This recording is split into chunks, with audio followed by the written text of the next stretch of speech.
Forísund, Vesturbæjarlaug, allsaglaus, en laugin sjálf lítið öðruvísi hinum megin. Kannski vindurinn, það hár næðingur yfir nesinu. Pí.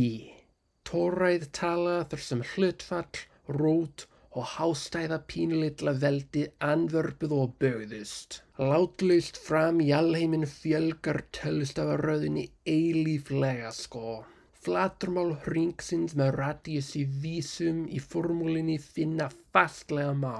Agnarsmá rafeindir hrærast ofan fastatölu. Eitt ták mótar tómarúmið en til bókstafans vinstri staðsett í plássi næst förfaldra liggur pí. Samkvæmt tölvum og fræðufólki dveljast billjónir tölustafa tiltækur mönnum, en höfundur lesturarins sér ekki eingöngu slíkt nám. Hann áhugaverður á málefna álitsgjafi, engar gjörnist eiginlega eingöngu og í bili forritar stanslaust. Ljóðsins upphaf lýsir megintilgangi og markmiði, pí sem liststefna.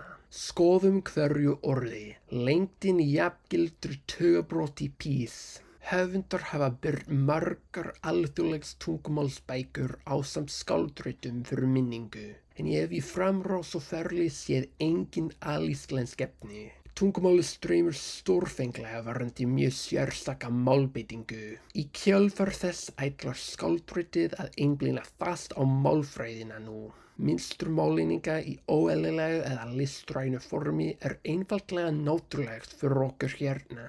Íhaldssöm norræn föll gera örfiði út af orðaröðun mjög algengt. Setningar byrja bara hvarvetna með atviksorði eða nafnorði í upphafinu. Ljóðið skal enda nú. Hlutverk fólksins í stærðfræði blómstrar akkúrat þegar fólkið skoðar, tölur óvanalega eða sér bara efni gegnum hugvitsamleg gleraugu. Takk, sjáumst!